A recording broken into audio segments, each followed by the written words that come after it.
You're listening to author Jason Lee Willis read The Alchemist Stone. This is part 3, Land of the Blue Woman. Chapter 21, Hudson Bay, 1682. Plates of ice, some the size of houses, bounced against the hull of the ship as it passed through the frigid waters of James Bay. Bartolome St. Clair watched from the railing, knowing their lives were on the line. I understood the risk posed by the English, St. Clair pondered as he watched with the rest of the passengers. I just didn't expect to be killed by ice. A warm southern wind guided them out of James Bay, but the same winds that guided them home to Montreal also dislodged a floe of ice, which now threatened the hull of the ship. Standing at the railing with him were members of the Company of the North, a group of soldiers, voyagers, and businessmen intent on establishing fur trading outposts in Hudson Bay. The new governor, Labarre, had been supportive of St. Clair's aggressive expansion plan, including LaSalle's trip down the Mississippi to claim the watershed for France. Before war with England came, St. Clair wanted to establish permanent settlements in the extreme north under the guise of fur trade. It also allowed him to search for Louis Joliet. The man who purportedly died in the rapids of Lachine had come back to life, and after evading him for several years, had been sighted in the far north of Hudson Bay. Yet Joliet had again already vanished like a phantom. Even so, Grandmaster Alvarez needs a foothold in the north, St. Clair told himself again. The Order of Eos must have numerous ways to reach the land of the Undine. The men at the railing shot angry glances at him. A week earlier, rumors of ice floes from the north meant most of the men wanted to hunker down for the winter, but St. Clair insisted on returning to Montreal to inform the governor of the progress that had been made. With each shivering blow, the crew moved closer to mutiny. Having recently studied the Almaric map, St. Clair understood the Jesuits, the Priory of Ormus, and other enemies were looking for a needle in a haystack upon the vast continent. With the actions of Joliet and Marquette, Grandmaster Alvarez became convinced that the drawings upon the Almaric map were showing the Riviera Espiritus de Sanctus, the Mississippi River. If the map did indicate the Mississippi River, then the seizing the lands of the Sioux was paramount to the next phase. The Sioux will not be able to withstand a war on 3 fronts, Alvarez had decided, unless we are all wrong. The Aberon map, according to reputation, had been made by an expeditionary crew that entered the land of the Undine, only to be repelled by a formidable enemy, which now appeared to be the Sioux. The variant map had been a record made by the only crew to have found the clues upon the older map, a land where the water flowed in all directions, marked by a place where the earth bled blue. Visit the interior of the earth. By rectification, you shall find the hidden stone, the Philosopher's Stone. None of the Company of the North men along the railing understood the quest, nor did the men left behind to establish the trading post. Next spring, I'll send my Scottish St. Clair cousins here, so I'll never have to make this journey again. If I survive this trip. The risk was necessary. I must find Joliet. Everyone in Montreal spoke of the accident that befell Joliet's expedition, leaving him the sole survivor in an accident that drowned the other men and left Joliet bedridden for months. A lie. An assassin survived to tell St. Clair another lie. No innuendo ever emerged, but that anything other than a rock doomed the expedition. So Joliet meant to stay on the run and keep his mouth shut. But St. Clair did not trust that the Aberon map had ended up on the bottom of the St. Lawrence River. Joliet needed to speak the truth, a final confession about the rival map. Now, the search for Joliet continued. "Open water! A cry came from the topmast, and a loud cheer came from the passengers, who looked up to see the spotter pointing to the end of the ice floe. Bartolome St. Clair stepped away from the railing to return to his cabin, away from the eyes of the men who served a mission they did not understand. The North is secure, and now I can renew my hunt for Joliet, wherever he may be. Chapter 22. The Natchez Territory, 1683. Another survivor of the Marquette expedition, Philip Dubois, crossed his arms as he studied a lead plate in front of him. April 9th, 1682, he read, scratching his red beard. Placed here a year ago? A throng of Natchez Indians, his new allies, muttered and cursed at the marker in front of him. When did you first discover this? Dubois asked about the marker left in the soft earth of the Bird's Foot Delta. Speaking their native tongue, one of the Natchez explained. During the second moon of the summer, but we couldn't tell you about it until you returned from the Gulf. Dubois patted his chest. This is my fault. I left my post during their holy month. I should have been watching the river. Were any of the boys hurt? No. The ship quickly turned around after being fired upon. The French had no idea it was a patrol of boys. They kept vigil for a week afterwards. It was the only later that we discovered the metal plate. The men who killed Marquette now meant to strengthen their hold on the frontier. The land claim confirmed it. Claimed for King Louis XVI of France by his faithful servant, René Robert Cavalier, Sieur de la Salle, April 9th, 1682. Philip Dubois bit his lip as he studied it. Eos has adopted the plans of the Jesuits. By now, La Salle could be back in Montreal making plans for the future colonization of his Louisiana territory. Anticipating the next move of the Jesuits, Dubois had left Marquette and had begun a second mission with a new ally, the Natchez. But Eos is moving much quicker than the Jesuits. They must have taken the Abaran map from Marquette. I must communicate this information to my allies, Dubois explained. I need a canoe. You will have a canoe and 5 warriors to accompany you, the chieftain answered. My men will protect you, whether you travel into Cato or Chickamauga territory. North? No, too much time has passed to catch La Salle. He jerked the lead plate from the bank, breaking its neck off so he could keep the prize. If I go north to gather help, I might be recognized. Joliet will know me. The boy will know me. Beanpole. The gracious Natchez were already debating which warriors would accompany him. Dubois studied the lead plate. La Salle means to return, but he ran into my Natchez trap. He won't return from the north. He'll come from the Gulf. We'll go south, Dubois said. English, French, and Spanish pirates already sailed the Gulf, which could allow him to send word to his superiors. But Dubois knew La Salle's purpose would not remain secret for long. So I'll wait at the mouth of the Mississippi for La Salle to find me. Chapter 23. Port Royal, Acadia, 1683. While the colony of New Orleans would not come into existence until the early 1700s, the name of its unique settlers, the Cajuns, formed far to the north in a Canadian peninsula in the 1600s.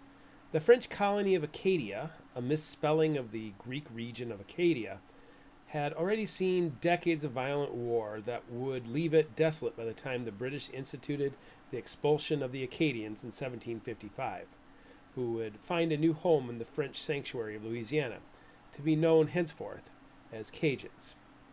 For the Anishinaabe people who inhabited the lands prior to the French Cajuns, the catastrophe that would befall their region was described in their prophetic mission, the Seven Fires, which began as a warning for their cross-country exodus. The prophets warned that if the Anishinaabe did not flee the Atlantic coast, then they would be ultimately destroyed.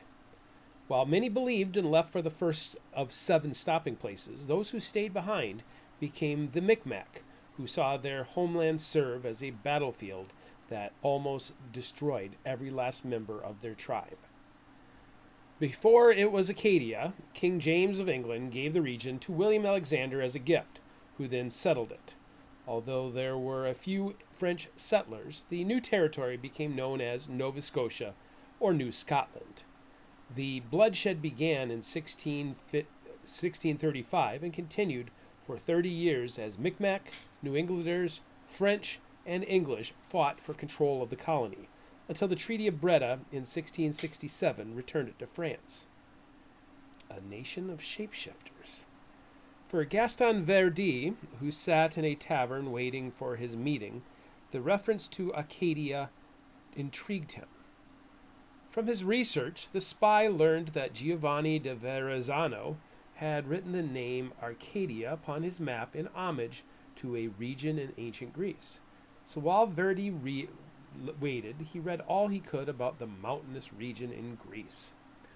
Rumored to be the birthplace of the legendary legend of werewolves, the dark forests in central Greece were also home of the faun Pan and also Callisto, the female companion, or lover, of Artemis.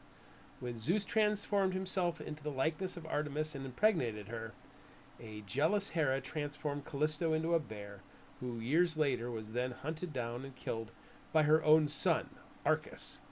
Since then, the constellations Ursa Major and Ursa Minor were dedicated to these tragic figures. Et in Arcadia ego, Verdi thought as he ran his fingers over his balding head and once again looked out the window facing the seaport. A ship had appeared, but none of his paid contacts came running for more money. Philosophers, poets, and subversives adopted the Latin phrase, "Even in Arcadia, there I am," in their occult works, which included wilderness scenes that involved tombs, shepherds, and a skull without a body. Veritas caput, another commonly used Latin phrase, the truth about the head. Yet even on Arcadia, albeit an Arcadia on a different continent, Verdi could not understand the truth sought after by his enemies. A young man rushed to his booth, and reflexively, Verdi cocked the pistol hidden under the table. "Mr. Verdi, the captain you were looking for, he just pulled into port. He's unloading as we speak." "Good boy," Verdi said, pulling out the promised wages, but holding them back for a moment. "Double the amount if you can tell him there is a fly on the wall who wishes to book a private passage. Run to him and see how he responds. I'll be waiting outside the tavern." With a few coins for the tavern owner, Verdi's miserable winter finally came to an end. He went to his drafty room, picked up his belongings in his traveling chest, paid another local boy to help haul them downstairs, and then sat upon them as he waited. Sure enough, the curious criminal left his boat in search of easy money. "Are you the fly on the wall who wants to book passage?" How would he? "I am. And you must be the smuggler Crapo." Jean Crapeau laughed. "That's a name the English gave me. They call me the French Toad because of my short height and obvious girth. I make them pay for the insult by robbing them blind. And I am willing to pay well for this blunderous use of my title," Verdi said, and tossed a small bag of coins to the captain just for the pleasure of his conversation. "I am told you know the eastern shores better than any other man." "I was born in a little fishing village along the eastern shore." "Che Buktuk?" Verdi said, having practiced the Micmac name. "Now that the weather has improved, there is a unique island, completely covered in oak trees, that I'd like to visit." "The island you speak of, it's considered a haunted place by the Micmac." "Yes, which is why they wouldn't take me there last fall. But you are a businessman who knows opportunity when it comes, not a superstitious native. I know how the Micmacs speak of a horned serpent guarding the waters around the island. But I am willing to wager my life, and a good deal of money, that all I'll find is acorns. Do you believe I'll find a great Leviathan?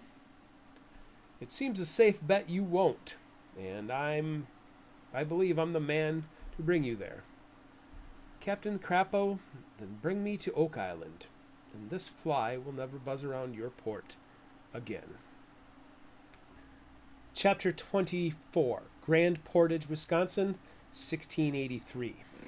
Pierre Charles Le Sueur lifted the large birch bark canoe by the nose, and, keeping the walls of the canoe at his hands and shoulders, found the center of balance.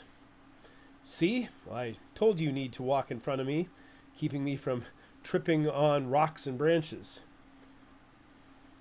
Wenonah refused to admit she was wrong, even though her eyes measured the 2 feet of space above her own shoulders. Should I stay here with the supplies? It's a risk we'll have to take. It's more important to be fast right now. You just walk ahead and I'll carry the burden on my shoulders. You wouldn't be able to carry it loaded anyway. Wenonah began walking at a pace that was almost too fast to keep up. With the canoe over his head, he kept a small window with her legs in it.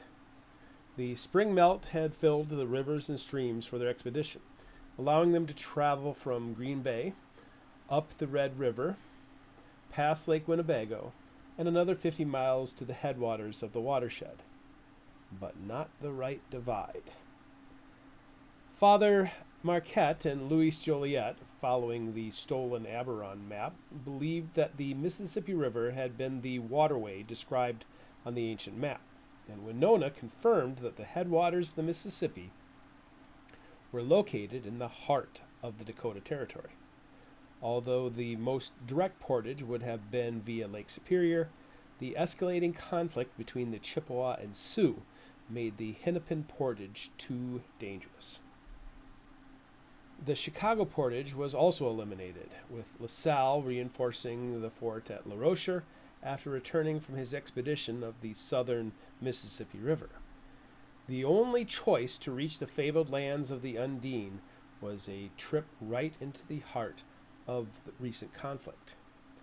At Green Bay, where the map had formerly been hidden, he had shown Wenonah his burned cabin and even retrieved the skull of his prized ox. The friendly Menominee and Ho-Chunk still remembered the Bear Man and made the first stage of the journey the easiest. Past Lake Winnebago, however, the uncertainty of the fox kept them wary. As Wenonah walked ahead, she carried his axe, rifle, and 2 pistols in case of trouble. I know all about the Iowan fox. Tell me about our enemies in the east. The portage was 7 miles, so giving her answers helped pass the time. The men who killed Father Marquette were from the Order of Eos. From what I gather, they are mostly French, but are not ruled by King Louis. If the legends are true, they might be the remnants of the old Templar Knights who were French, Scottish, and Portuguese before vanishing from history. And what do they want? The white egg, as you call it. The old medicine men, who we know as alchemists, call it the Philosopher's Stone, and they believe it will answer all questions, although I don't rightly know what they want to know.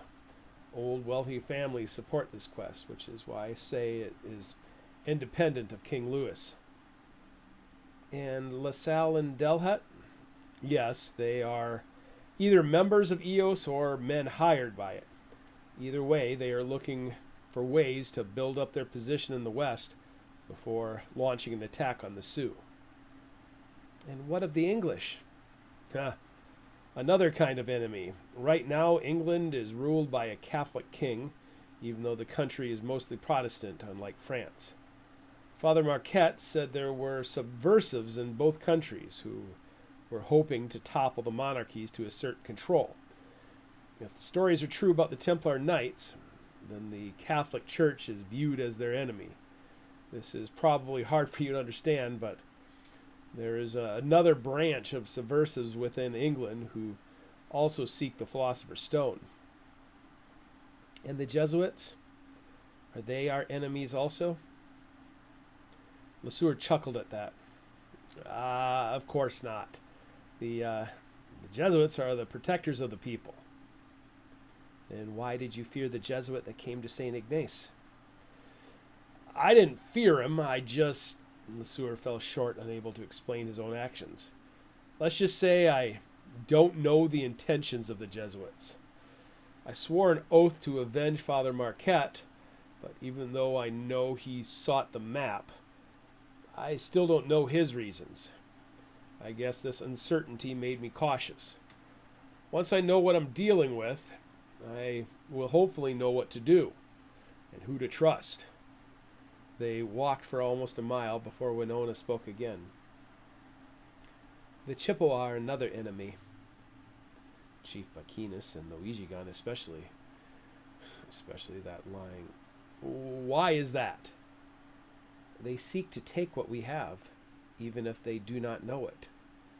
They are different from any other nation, for their prophecies drive them into our lands with promises that are lies. Are you saying that Chippewa seek the Philosopher's Stone also? It is not what they call it or how they see it, but they have defeated every enemy along the way of their journey, and now they prepare for invasion. If the strength of my people fails, the Chippewa will claim the land and all of its secrets. So add them to your list of enemies. What about the Fox? They are the only ones I understand. Chief Katiwa kills because he fears the future and fights to stop it. It doesn't matter to him if you are French, English, Catholic, Jesuit, Protestant, Templar, or Eos. Any white man is a threat. Lesueur lifted the nose of the canoe, allowing him to see past Wenonah to the wooded valley ahead, where the Fox were last seen. Thy will be done, Lesueur said in a small prayer, even if he didn't understand what he'd do or what God would want once they reached the end of the journey. Chapter 25, Cambridge, 1683. Holding stolen evidence, John Wickens watched his roommate as he slept. Dawn was arriving soon, but the ultimate confrontation would still be hours away. But it's over, Wickens decided. I'm leaving him. Wickens set the old text, Archidoxus Magica, by Philippus Aurelius Theophrastus Bombastus von Hohenheim, on the end table of the bed. Working only by candlelight, he started with items to get him through the next day's travel. He packed food. Each item in the pantry was meticulously placed, turned, and organized, so just for spite, he let his left hand bring chaos to the universe of symmetry and dropped the chosen items into the belly of the large satchel. Across the room, the 41-year-old alchemist continued to sleep soundly. Wickens began to find the outfits he'd specifically purchased and shoved them with no regard into a travel chest. Yet when he came to a dark green jacket, he stopped. That is what he wore when he met with the king. Wickens removed it from the closet. The same jacket he wore when he invited into the Royal Society. My jacket. He tossed it out of the closet, taking his roommate's favorite item in the wardrobe. The third travel bag would contain personal items, treasured keepsakes. For 20 years, the two socially awkward men had leaned on each other for support, and thus most of the items on the shelves held memories of shared experiences. The harvest of items took so long that dawn robbed the candle of its power. How can I ever again trust a man who is so obviously two-faced? Wickens wondered as he sat upon the second chest, his travel bag resting at his feet. Earlier that night, instead of going to bed earlier, as was his habit on a Saturday night, he followed his roommate. He'd been told all of the rumors, but he assumed they were only exaggerations or lies to tarnish the rising star of Cambridge. But since the arrival of the comet several months earlier, his friend had changed, spending hardly any time teaching and more time going for a stroll. At the little village of Barton, he found the old rock building whispered about in the study chambers. He waited for his roommate to depart and then went in for a closer look. Alchemy. That had been the whispered explanation Wickens had been told weeks earlier.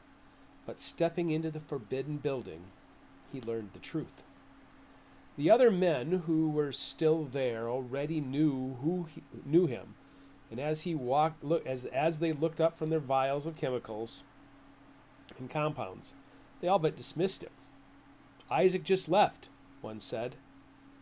Wickens stepped forward, seeing handwritten pages scattered on the central table. The younger men gathered were some of the brightest and most desperate students at Cambridge, hand-picked to serve as satellites orbiting around a glowing sun. Even away, the work continued. The handwriting was unmistakable, and as Wickens walked to the center of the madness, he knew enough of the keywords and phrases to know the study centered on the Philosopher's Stone.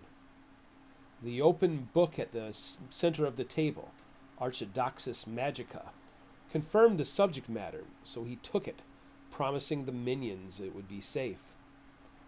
It was indeed kept safe, and when the alchemist woke to see it there on the table in front of him, he gasped and sat up from his bed. "Isaac, I'm leaving," Wickens said calmly. "I'm going home to Stoke Edith to take a position as a parish minister. I'll live a lie, take a wife, have children, praying each night for God to forgive my sins. I'll keep your secrets too. Don't expect me to pray for you. Your piety, your religious probings, they were all polished and veneer to hide your secret obsession." "This," the alchemist said, picking up the book and then tossing it on the foot of the bed, "this is just an academic exercise." "No," Wickens disagreed, rising to begin his long journey home.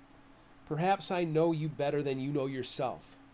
You are about to lose yourself to the dark madness of the occult world, and before it consumes you, I need to walk away while I still see the man I once knew. I can't be with you on this dark journey." The alchemist walked towards him, and for a moment, Wickens thought he might fight to save their friendship. Instead, he bent down, picked up the green jacket, and dusted it off before walking it to the closet. Wickens walked out the door and closed it behind him. Chapter 26. 40 miles south in the city of London, Michael Sakar waited for the appearance of a hunchback. As an enforcer for the Priory of Ormus, Sakar sat in the booth armed to the teeth, but the man he waited for was not his target, but his master. The hooded hunchback waited no time once he stepped inside the doors of the Seven Stars pub and walked directly to the booth. "Brave Ulysses, sing a song of your adventures upon Neptune's seas." The hunchback took a bench as he flopped into the spot across from Sakar. "You want to tell me about Bermuda?" The hunchback sighed like a disappointed schoolteacher's. "Are the arrangements made?" "Yes, I have a dozen men and a dozen French ports throughout the Caribbean. They have clear instructions and simply wait for La Salle to arrive." "How do you know the Order of Eos will set its sights on the Caribbean?" The hunchback shook his head, ignoring the question. "I shouldn't ask questions. I should only do as I'm told. Our Grand Shepherd is once again ill, and the Priory's plans continue. But I fear we will need strong leadership in the days to come if we are to contend with the Order of Eos and the Jesuits. If your trap is successful, then it might give the Priory of Ormus enough time to regroup. To do that, I've assembled a list of men who could shepherd us in the future. As you know, Our organization is not a monarchy, so I have created a list of potential candidates to vet. Investigate these men. The hunchback slid over a piece of paper with names and locations written upon it. At the top of the list, Sakar saw a name he recognized. Cambridgeshire. Our current Grand Shepherd speaks highly of him. He claims the man is the most brilliant man on the planet. Begin with him, and then proceed down the list if necessary. The hunchback is keeping me close to home. If our trap in the Caribbean fails, I'll be killed. But if LaSalle is stopped, I will personally know the new Grand Shepherd.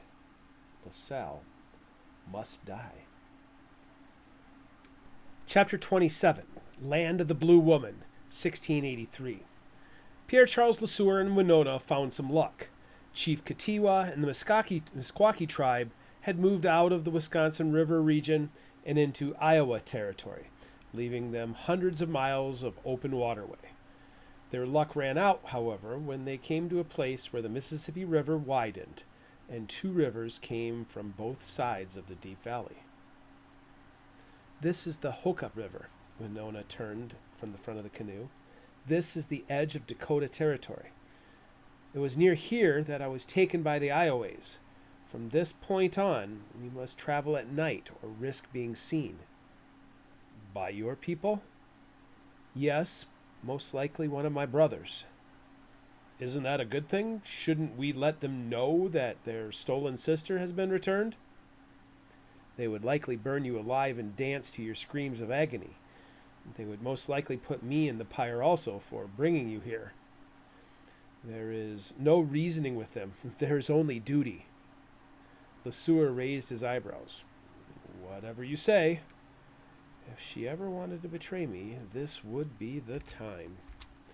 We'll make camp each dawn and return to the water at dusk. The journey down the Wisconsin River and then back up the Mississippi River left him exhausted enough to shift his sleeping schedule, and in steady 30-minute increments, they ascended into the land of the Blue Woman. With a large stretched tarp, he created a small space to hide under at each stop, using dead branches to camouflage their simple camp. In the shade of the tarp, he rested soundly, except for the active hands of Wenonah. "Stop it," he said, rolling over for a bit more rest. Her hands wrapped around his hips. "The sun is growing low. It's time to leave soon." He took hold of her hand by the wrist. "Stop it." This time he held it till she jerked it free and rolled away from him. "What more must I do to prove myself to you?" "I've told you about my oath. I've told you about celibacy. But I never swore those oaths. What about me?" "Not here," he said. "We must be quiet here." Wenonah's hands stayed away, and her agitated breathing finally calmed after a few minutes. Finally, she softly asked, "Is it because I am Sioux?" "No, you're absolutely lovely." "Then is it because I've had other men?" "That's part of it," he said.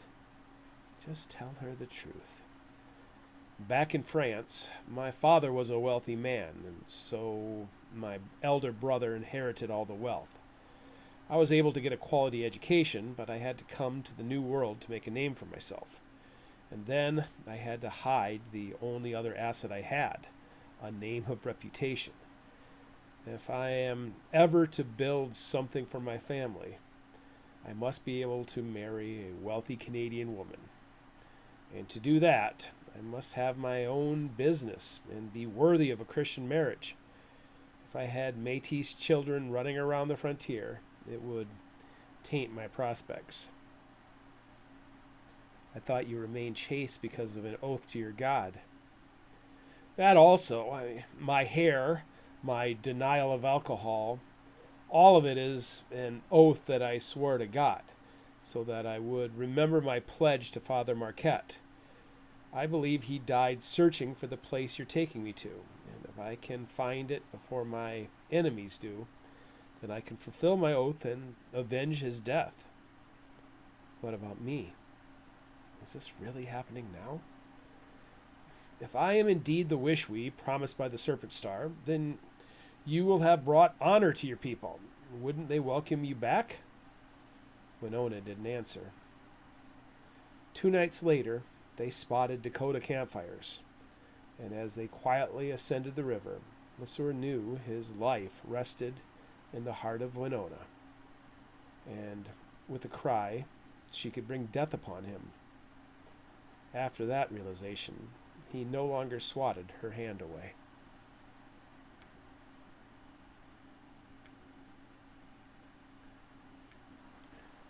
Chapter 28, Beaupré, New France, 1683. Like butchers, the nations of Spain, France, and England carved up the continents of North and South America in the 1600s, extracting as much wealth as possible and sending it back across the Atlantic Ocean. After a few decades, however, the English plan soon became obvious as New England colonists outnumbered colonists in New France or New Spain 10-1. To help populate the colony, France offered choice tracts of lands to its aristocrats. Charles Le Moyne was one such aristocrat who came to America. Born in Dieppe in the Normandy region of France, Le Moyne became the Lord of Longueuil, a plot of land along the southern shore of the St. Lawrence River opposite of Montreal.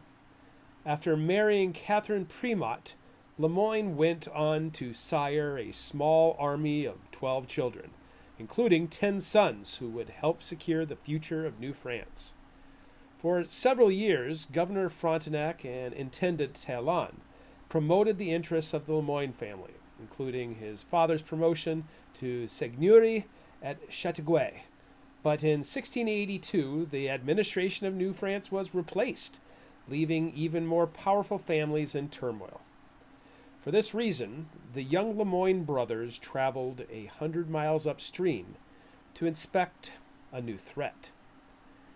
Pierre Le Moyne, the third-born son, woke before his brothers, saddled a horse, and took measure of the plantation built on the Isle des Orleans. The island dwarfed its namesake in France, both in size and material wealth, but in the vast resources of New France, it was only one of many islands along the mighty St. Lawrence Riverway. From its southern tip, the small city of Quebec could be seen on the shore of the St. Lawrence River. Yet 20 miles to the northeast, on the down current tip, Pierre sat upon his horse, studying the brand new plantation being built across the river at Beaupré. That's where the bastard lives, Pierre noted. On a borrowed horse, Pierre observed 3 companies of soldiers working together like a swarm of ants to increase the size of the plantation by the minute. Instead of fighting the vile Iroquois, the soldiers worked the fields of grain and expanded pens of livestock for their master and lord. 2 large sailing vessels were anchored offshore of the small town, pouring the wealth of a baron into the estate. A pawn of the new governor, Pierre remembered what his father had told him, or worse. Having seen enough, he lashed his horse and rode hard for the plantation house upon Orleans Island. Even though the owner of the plantation, Alexander Lahoulier, remained in France, his wealth and influence funded a fully functioning plantation with servants and slaves that ran it like a clock on his behalf. Pierre's 5 brothers sat at tables under the covered porch, eating their breakfast as he rode up. A servant approached to take the horse from him. Another servant took his hat and riding jacket, and a third prepared a chair and a plate of breakfast for him. "How was your ride?" Charles Jr., the eldest Le Moyne brother at 27, asked once Pierre took a few bites of breakfast. "The son of a bitch is using his soldier like common laborers. I could see them clearing timber and building new barns," Pierre answered. 5 years younger, Pierre knew his lot in life would be as a soldier. So the arrival of a new aristocrat threatened his place in the pecking order of New France. "Oh, I hate him already," Francois, 17, said and kept eating. Paul, 20, asked, "Did you find out if he's coming to supper tonight?" "No, dummy. Did you want me to shout it across the breadth of the river?" Pierre asked cruelly, causing his other brothers to chuckle. "Besides, Joseph met with him yesterday and made it clear he was invited for supper. Right, Joseph?" Although not the youngest of the Lemoyne brothers, at 13, Joseph was the youngest of the 6 who traveled downstream from Montreal to meet the newest aristocrat in New France. He nodded. "The new baron looks like a girl. Wait until you see his curly locks," Charles explained. "He's just wearing a wig. All the European lords wear them." "No, it was his real hair," Joseph insisted. "He looked like a curly-haired girl. I think I was even bigger than him." "Well, don't say that around him this evening," Charles said sternly. "This new baron might be our age, but he also might one day be an intendant or governor. Father sent us here to make him an ally, not an enemy. We need to be polite around him. Do you understand me?" 7 hours later, Lieutenant D'Arcy, with a dozen officers at his side, sauntered up the lawn of the Orleans plantation and made complete asses of themselves. After a few bottles of wine, the behavior did not improve, and if anything, the young baron only encouraged his men. "Is it true the women of New France grow beards to shelter them from the winters?" an officer asked young Joseph. Lieutenant D'Arcy smacked his man on the shoulder. "Nonsense! I'm sure they don't have beards on their faces. Their thick beards grow elsewhere. But now that we've arrived, we'll trim those beards for them, won't we?" Pierre wrangled his impressionable brother by the shoulder, knowing their mother would not want him around such salty men. When Joseph protested, the Lahontan Marines only carried on more, and Charles wore the face of their father as if ready to discipline. "Foul men with a foul leader," Pierre thought as he led his brother to the bedroom upstairs. The whole while he could hear the laughter continuing. Even after getting his brother tucked into bed, he delayed his return, not wanting to even be around D'Arcy. Joseph had been right about D'Arcy. The man had wild curly hair and no need of a wig. Even though he could not guess, the age of the mousy new commander perplexed him. With a boyish face and clean-shaven cheeks, D'Arcy did not look much older than 20. Needing some space, Pierre walked through the mansion, inspecting a home that had never been occupied by its owner. A library full of books waited to be read. A den full of new furniture waited to be sat upon. And even outside, garden nooks planted and flowering waited to be appreciated. It was there he found the young baron sitting alone. "Ah, Pierre, I hope we didn't upset your brother." Lemoyne shrugged. "He enjoys being around soldiers too much. Alas, I find such banter alien and quite exhausting. I've been putting on a show for those men for months now, knowing that my inexperience and age will be a great liability the first time we go into battle." "Do you expect combat?" "I am to be the scourge of the Iroquois," D'Arcy said with a shrug. "And I don't even know what an Iroquois looks like. So you'll have to excuse the bluster. I feel as if I'm a bit of a fraud." He's showing signs of vulnerability already. The poor fellow is doomed. "If you don't mind, how old are you, Lieutenant D'Arcy?" "Is it that obvious?" "I'm 17. "Oh, good God. They're really throwing you to the wolves, aren't they?" "It's a last-ditch attempt to root a broken vine in fertile soil here in New France. Back in France, I was heir to Baron Lahontan, a bankrupt fiefdom thanks to my father's blunders.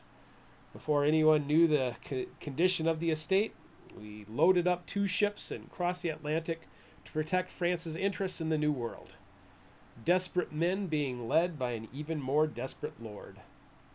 Sounds similar to my father's story.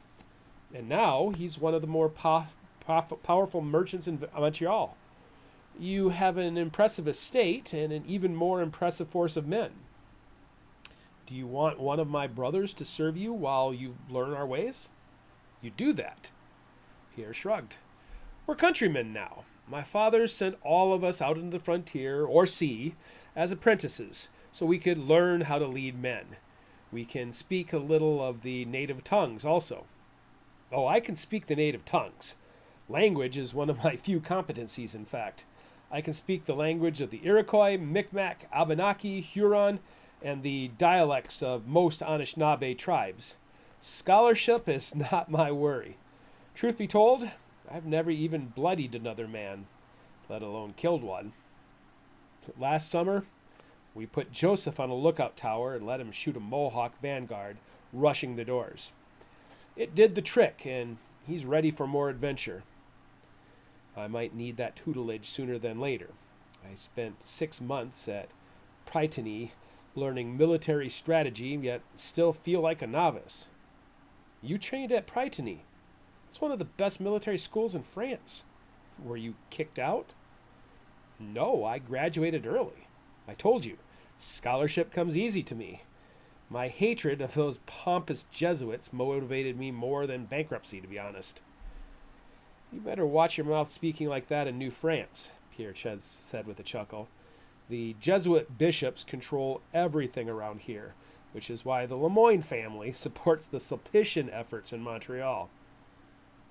For a moment I worried you were a secret Huguenot, Darcy grinned. Oh no, I've got a family that goes back centuries and centuries. We are far too traditional to be radical. So, would you like young Joseph as an apprentice? What about the angry blonde, the one my age? Francois? No, he's going to be trained as a soldier. I doubt he'd be interested. Darcy ignored the comment. I have orders from Paris to begin a campaign of terror this winter in Iroquois territory. Best summarized as picking a fight. Instead of being an aide, he could be my right-hand man. I have 3 companies. I have a grizzled old sergeant to lead one. I am to lead the other, and Francois could lead the third. You might survive New France after all, Lieutenant Darcy, Pierre said, patting him on the shoulder. But Francois is claimed. Take Joseph as a favor to the family, and you might be pleasantly surprised how well he'll do. Stick with the Lemoyne brothers, and you'll be just fine. Pierre kept a smile on his face until the foul creature left, and then beckoned his father's ward, Malcolm Morrison. Morrison had been sent from an African colony to an American colony several years earlier to learn the ways of the West. The twitchy Scot annoyed Pierre as much as Darcy. Yes, Pierre? Morrison said. Keep an eye on that curly-haired bastard. Befriend him if necessary, but keep me informed of his comings and goings. Who is this man, and why do I fear him? Chapter 29, Land of the Blue Woman, 1683. Lesueur watched Wenonah dutifully prepare a fire for him, without any reaction to the events of the previous day. She made a cone of small sticks the size of forearm bones with a small window, where she stuffed grass and other wood chips. By her side were other dried branches, and with just a few attempts at starting the fire, she began loading the larger branches. I'll be back in a few minutes, she said as she stood straight to admire her own fire for a moment. She took her simple bow and arrow and walked over to a grove of cottonwoods. If there was any worry about her loyalty, Lesueur no longer gave it any thought. Yesterday proved that. Instead, he turned his attention back to his sketched map. No longer donning his thick trousers and checkered shirt, Lesueur wore native deerskins to serve as a bit of a disguise, and his long dark hair flowed over his shoulders, lightly hiding his identity. As he studied his updated renditions of the Mississippi River Valley, He knew his pencil did nothing to capture the majesty of what he had seen a few weeks earlier. In both depth of channel and width of water, he had never seen a river rival the Mississippi. As has been the case with their passage through Wisconsin Territory, they traveled mostly at dusk and dawn to avoid being seen, leaving the two to lounge away the afternoons under the shade of trees. Now he worked on a drawing of the Standing Rock River, the secret tributary of Mississippi River that Wenonah chose for their covert mission. Unlike the Mississippi, the river had been low and slow, with muddy banks and water frequently obstructed by fallen trees. The only thing remarkable about the western tributary had been the Tower of Stone.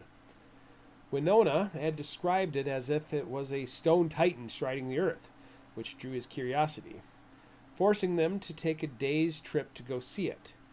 It had been an oddity for certain, as if hand-carved out of the stone surrounding it, but it was destined to one day topple. They camped near it, but the monolith almost cost them their lives. When morning came, LeSueur had woken to find Wenonah staring down at a war party of 100 Sioux warriors gathering around the monolith for prayer. In a panic, he cupped his hand over her mouth and slid his other hand around her waist to hold her steady.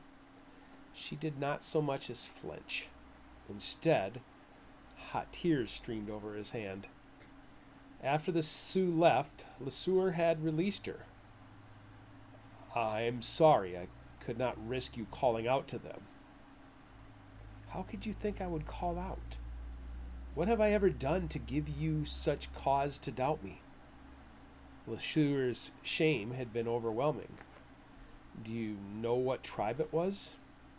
"Yes," Wenonah said, wiping her tears. "One of them was my cousin.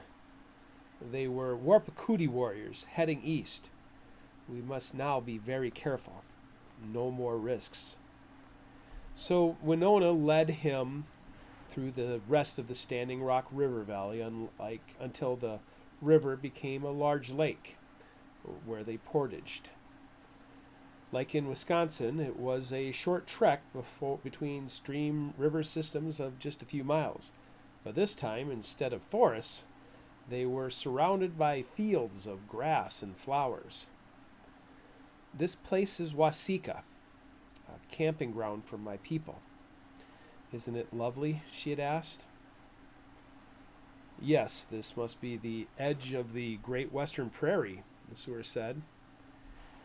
Even though they risked portaging in the open, the summer grass was so tall they could have hidden it better than if sheltered by a forest. The short trek took them to another lake, where they camped. By the time LeSueur finished sketching the approximate path and distance of their recent travels, Wenonah returned with 3 rabbits and an assortment of edible roots.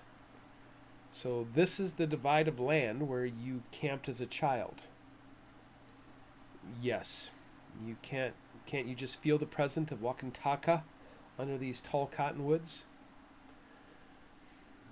"Yes, the spirit has been more than kind to me," LeSueur said, feeling like a hypocrite. When he was younger, in the presence of Father Marquette, he felt the Holy Spirit working in him on an almost daily basis. But now, standing beside the solemn and noble Wenonah, he felt absolutely vile. "What will we find tomorrow?" "I don't know. We were forbidden from traveling any farther than Lake Acamon. My brothers said they portaged only for a few miles from the lake until they found the Yunkelo River to the south. It will lead us directly to Makato." "Yunkelo, does that mean—" "Yes, River of Death." LeSueur scoffed and quickly put his head down so as not to offend her beliefs. Despite the ominous tone of Wenonah's warning, the area around them held no sinister quality to it. "Tell me about this River of Death. Is it a great river filled with dangerous rapids?" "Oh, no. It is a small river, like the Standing Rock River. Then why is it called the River of Death? Maybe it is because of all the fallen trees, but I think it is because it leads to the Haunted Valley, where the Makato, the Blue Earth, is found. Even the bravest men fear to go there because of the spirits. How far is Yonkalo from there? Only a few miles. It creates a border of sorts, traveling from the east to the west. It is almost impossible not to cross it when you travel south. If you were to walk it, it would take you several days. Our only worry now is the Sisseton, Wenonah insisted. They often send their young men on vision quests near the Haunted Valley, and if we come across any of them, they will surely kill us. Are you sure you want to come with me? I don't want to go there, but it is my duty to bring you there. You must see it. You must stand where the earth bleeds blue and find out what purpose Wakantanka has for you. Indeed. What is your purpose for me, God? Chapter 30. Montreal, New France, 1683. Bartolome St. Clair watched the young lieutenant with disgust as the farm girl giggled and giggled and giggled. St. Clair, along with the other leaders of Montreal, gathered at LaSalle's estate of Lachine to celebrate the holiday, but one man in particular enjoyed himself more than others, D'Arcy. It is all a show, St. Clair decided. He's a spy if I ever saw one. But who sent him? By the end of the song, D'Arcy was drenched with sweat and feigned exhaustion. The entire crowd applauded both the musicians and the dancers, including the eligible young bachelor. My lady! D'Arcy bowed low, getting his curly black hair almost to droop upon the ground.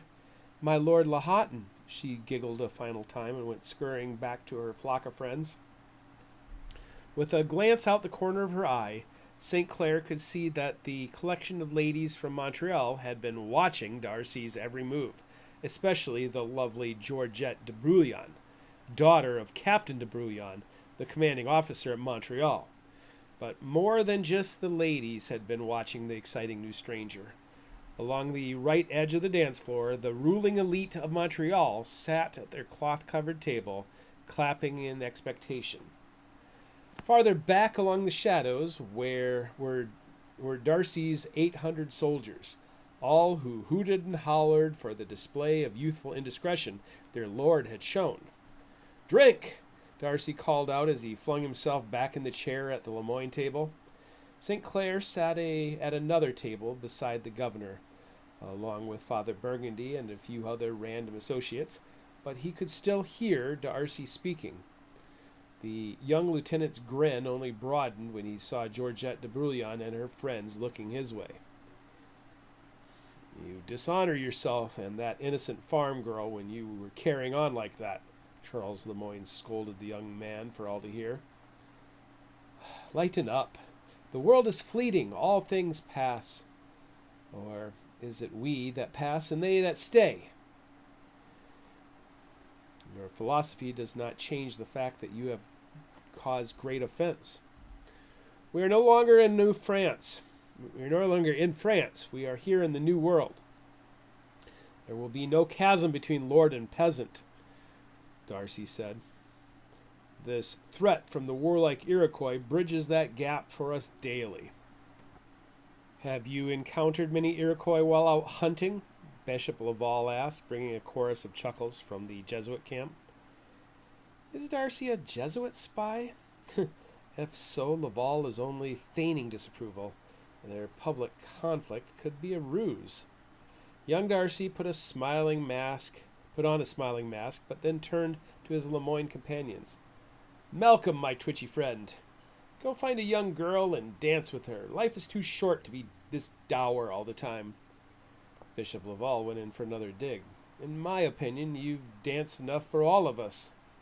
D'Arcy laughed heartily. "Remember, Bishop Laval, that all is opinion." Almost 2,000 gathered at an expensive estate owned by LaSalle, who was hosting the party before his departure from New France. Since all of New France knew the rumors of war, La Salle's recent expedition down the Mississippi River was an effort that the entire colony could support. Even Governor LeBar sat around a table as the dancing and music continued late into the night. Despite the pagan maypole and massive bonfire, the religious leaders had also come, including Bishop Laval, leader of the Jesuits and Catholics, as well as Henry de Bernays, leader of the Sulpician Church. Perhaps Darcy is a fly, sent from Paris to investigate the new administration, St. Clair mused, watching all of the players at the table. And after a few hours of watching, St. Clair looked over to Father Burgundy, a Sulpician ally for the Order of Eos, who nodded in agreement. St. Clair turned to a servant who went scurrying to the Lemoyne table. Lieutenant Louis Armand de Lame d'Arcy, Baron of Lahoughton, the acolyte said. It's quite a mouthful, isn't it? Darcy teased. His Eminence requests your presence at the table. Laval? Oh, my sins arrived in New France faster than I imagined. No, Father Burgundy. Burgundy? Who is he? He is the head of the Sulpician Seminary in Montreal, Troyes Lamond answered.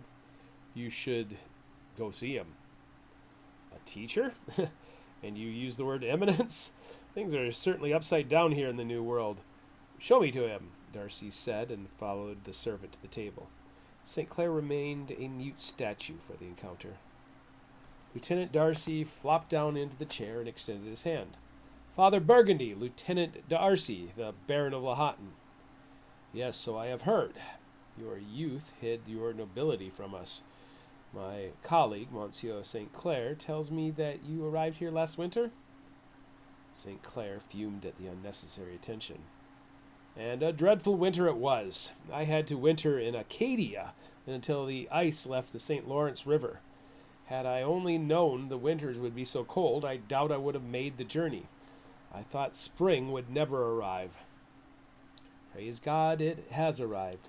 So what are your plans for the fall? Hunting, the young man said with a grin. Lots of hunting. The woods around Beaupré are filled with the most amazing game and wildlife. Have you ever hunted the wild turkey? Burgundy's mouth opened, but he paused before saying, No. I should take you with me on a hunt. Amazing clever creature, the turkey. They fan their feathers out and strut, and once they know they are pursued, they can all but vanish into thin air.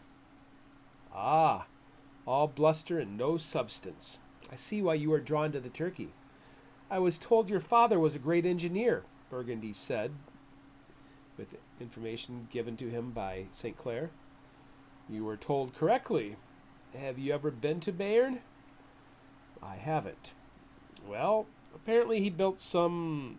Honestly, I have no idea what he built. It has to do with a port. He was very old when I was born, and he died when I was still quite young. But his name certainly does precede me, of which I am ever thankful. I hear you are building quite a home for yourself at Beaupré.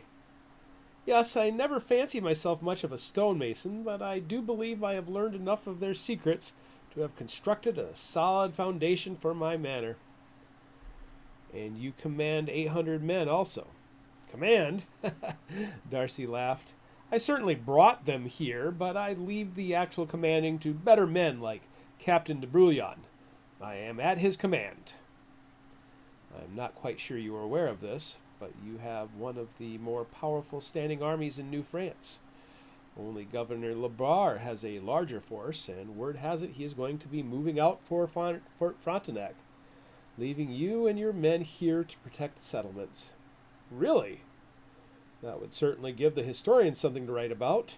Defender of Montreal. I guess I have not spoken to LeBar about this.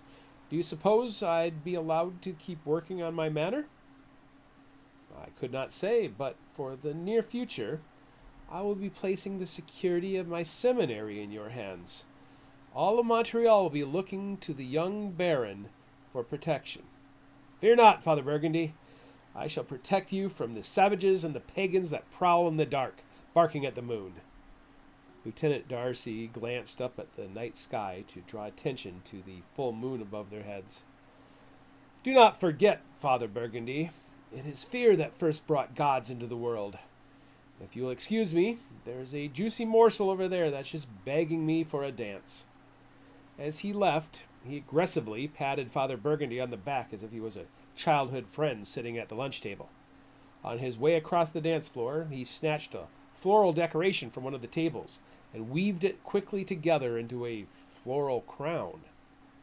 Maybe he's not a spy, but just a pompous fool, St. Clair thought. Lieutenant Darcy quickly stepped onto a sparsely seated table, standing between the place settings and declaring, Ladies and gentlemen, on behalf of our great benefactor and renowned explorer René Robert Cavalier, the Sieur of LaSalle, I invoke an ancient custom practiced in the dark oak groves of Europe, which undoubtedly are not too different than those along the St. Lawrence. For the night of a full moon, the Druids of old would light a bonfire, much like ours, and dance around a fertility pole, much like the one at the center of our gathering, to celebrate the festival of Beltane. Lieutenant Darcy glanced back at the tables of clergy before continuing. He's antagonizing all of the Catholic leaders. How bold and stupid.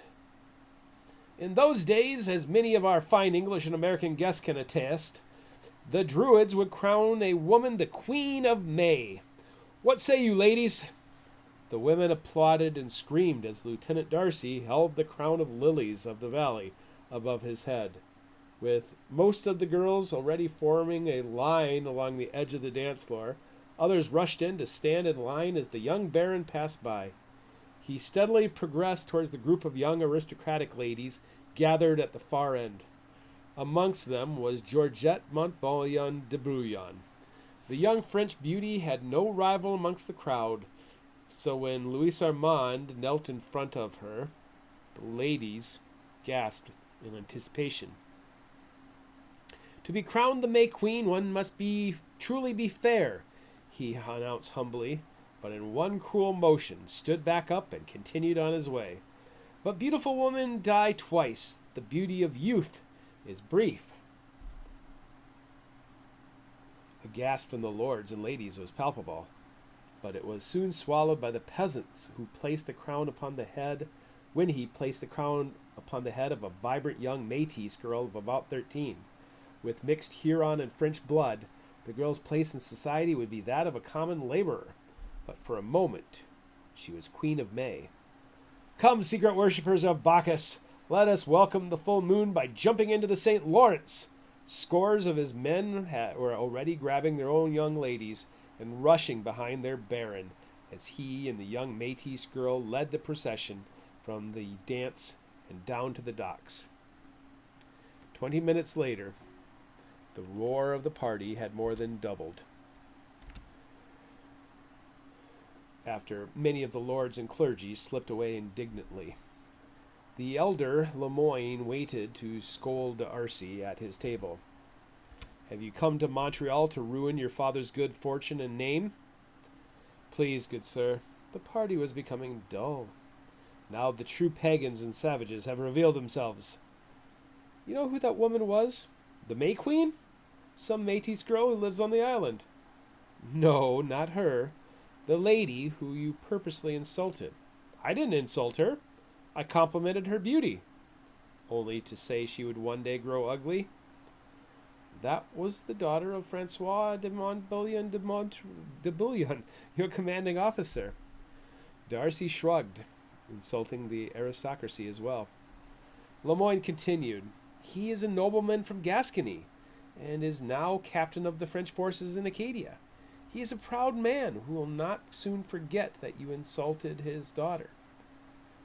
I only mean to insult the clergy, Darcy said, looking to other tables as though searching for the best tom turkey to hunt. And why would you do that? To show their hypocrisy for trying to paint the ancient festivals as some Catholic festival when it is anything but holy. In that you have certainly succeeded, Lemoyne said. I thought you came here tonight wanting to make a good impression. Have I not made a good impression? Darcy smiled, making eye contact with St. Clair. Why do I suspect I'll soon have to kill that young man? St. Clair wondered. Chapter 31. Land of the Blue Woman, 1683. LeSueur and Wenonah camped a few miles from the haunted valley on a sandbar at the confluence of the River of Death and the Crooked Root River. When dawn arrived, LeSueur rolled on his bed of sand and watched as the water from the smaller tributary trickled along this rocky mouth and into the deeper water. A greater fear of the valley prompted Wenonah to shift their strategy, and they slept under the open stars with the belief that no Dakota would stumble upon them in such a place. The River of Death had been a pleasant disappointment. Instead of monsters and mayhem, it was filled with beautiful trees and glorious eagles above the gentle current. Now, on the edge of the mythical land, LeSueur felt profound disappointment at the natural simplicity of the valley surrounding him. Do you want me to prepare breakfast? Wenonah asked, almost as soon as her eyes opened. He knew not to reject her. When she returned, the morning sun was beginning to peek over the trees of the eroded bluffs surrounding them. She had an assortment of wild vegetables and 3 eggs. Are those the crooked roots? LeSueur asked. These are wild onions, Wenonah said dismissively. The crooked roots are found at a place several miles away from here. They grow around an island in a lake, and the old men drink tea from the crooked lily roots, Tawapa, and it helps them see visions. Is that why this place is haunted? No, there is a great magic in this place, some for good and some for evil. Tawapa is south of here. The haunted valley is north. We are about to enter it. Ah, LeSueur said, surrendering to her complicated explanation. A short time later, they drifted down the Yunkalo without speaking a word. As the river deepened, a prominent ridge began to form in the bowl of the valley like the spine of some great fallen titan, and with a few final twists and turns, they stopped at the confluence of an even greater river, its channel 50 yards wide as it turned sharply north. With LeSueur holding the paddle in the swift current, Wenonah looked around the area for several long minutes before making a sound. Finally, she took a deep breath and asked, "Do you smell it?" Before he could answer, she explained, "Death hangs in the air, nearby." She pointed up to the steep bluff. "We'll leave the canoe here in case we need to flee."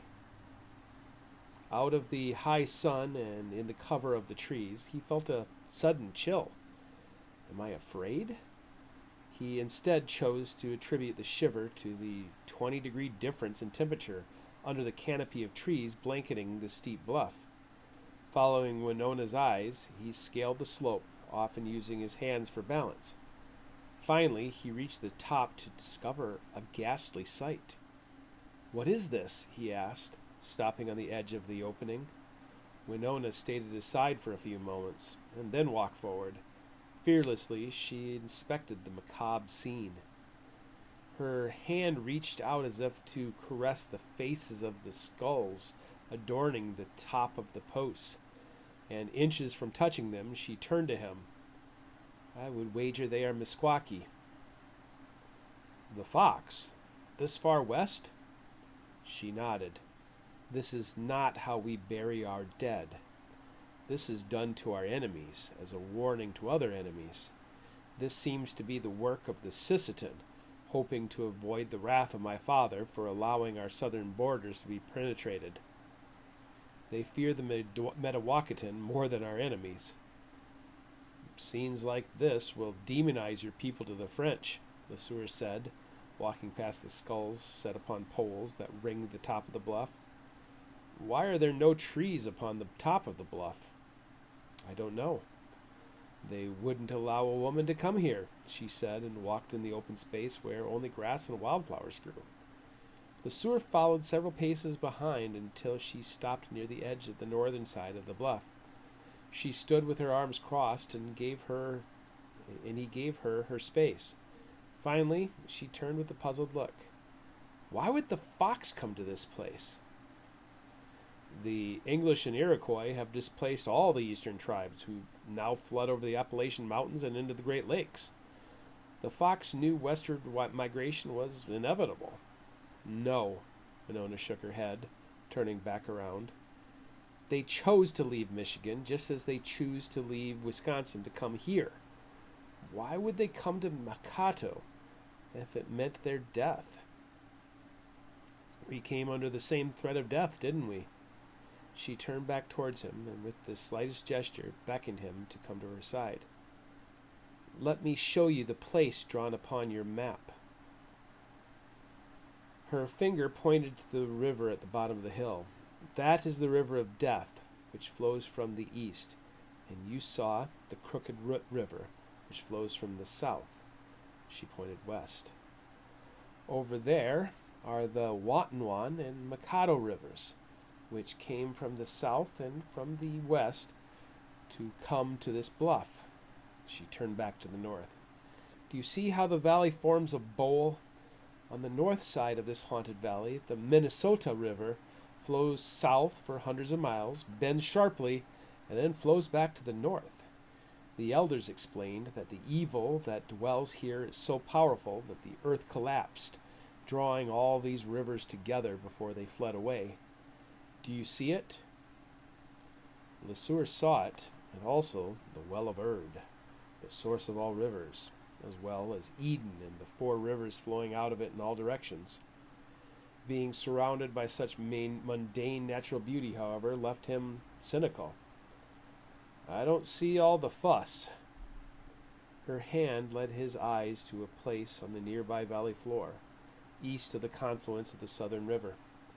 The colors of nature were always the same, greens, browns, darkened shades, and occasionally splashes of white, yellow, or red. The rarest color in nature was the reflection of the sky, blue.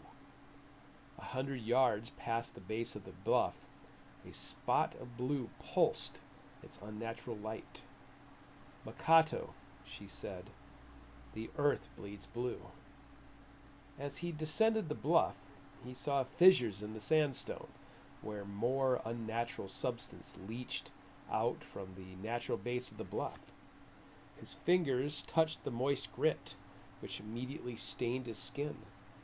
At the bottom of the hill, a massive mound of blue sat upon the ground like a glob of paint dropped from the creator's paintbrush. The aqua-colored mineral glistened wet and was as wide and tall as a wigwam or teepee. The strange plume rose above his eye level, and from the top of the mound he could see a trickle of water.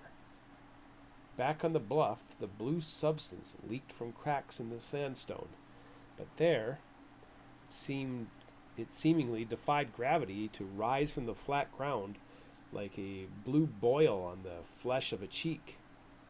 An underground spring? The base of the plume could have filled a large room, but where it met the ground, a distinct difference in color remained. The substance is below the surface, and the water is wicking it up and into the open air of the surface, LeSueur realized. He circled the ground, glancing down to make sure a fissure didn't send him to the depths of the underworld to join Persephone. The god Hades did not grab his foot, nor did the earth seem about to collapse like ice. He knelt down just in front of the blue mound. Copper only oxidizes with air, yet this coppery substance comes up from the ground like water has already turned metal into rust. What is this substance? Don't touch it, Wenonah said. There's an evil spirit within it. He withdrew his hand, covering his bearded mouth in wonder. All along the northern shore of Lake Superior, Perot had shown him boulders of copper in the Keweenaw Peninsula that were as large as a cabin. He'd also shown him places where copper could be mined by hand by natives for countless centuries. This residue seems similar, but where is the copper? He stepped back from the plume, inspecting the bowl of the valley and the bluff at its center. Could the bluff be a monstrous nugget of copper? 2 to 3 miles in any direction, the edge of the prairie met the valley walls, a ravine more than a mountain ridge. And for the past few days on the Uncalo, the bedrock of the prairie had been soft sandstone and sediment, not the rocky bedrock found in the copperfields of Lake Superior. Wenonah walked off to the north quickly. 200 yards from the first, almost disguised with vegetation coloration, the second mound stood between the Mikado River and a smaller bluff. A stacked pile of stones stood like a pagan altar. Atop a flat stone, he saw things that initially looked like black, shrunken skulls. But they were not skulls. They were eroded metal helmets. Countless years of wind, snow, and rain left streaks of rust upon the stacked stones, and the metal itself had flaked and pocked to such an extent that if he tried to pick up the metal, it would crumble in his hands. I am not the first foreigner to set foot in this place, Lesueur realized, and suddenly understood where Marquette's map had originated. No soul dwells near here, Wenonah said, and his wickedness transforms the blessed earth of Inyan into something evil. If we stay much longer, our souls will be in peril. Lesueur believed her. This is why the Ocheti Sakwan fiercely guard the frontier, isn't it? It's like a parent trying to keep a child from burning his hand in a fire. So why did you bring me here if it's dangerous? Wenonah deflated. I don't know what I expected. Do you still think I am the Wishwe? Perhaps. If men wake the evil that sleeps here, all nations will suffer. The serpent star might have sent you for another purpose than fighting No Soul. There's no stopping to the tide, so I must defeat it, he said, turning back to the blue mound. But to defeat an enemy, you must first understand it. If this is the lair of No Soul, I need weapons, don't I? If I am to defeat No Soul, I must have a strategy. Can you provide either of these? Wenonah shook her head. Lesueur gnawed at the bottom of his lip for a moment. They will not believe me if I tell them. If anything, it would motivate them to come see for themselves what rests here. But I have seen how other white men respect and revere you. They will listen to you. Not those in Montreal. They are all important lords, and I am only a second son looking to make a name for myself in the New World. New World? This place upon which you stand is older than any of the cities in Europe. Yes, that I am beginning to understand. But for them to believe me, I must have proof. And Lesueur first looked to the rusted helmet, and then to the great mound of blue. I need a small sample.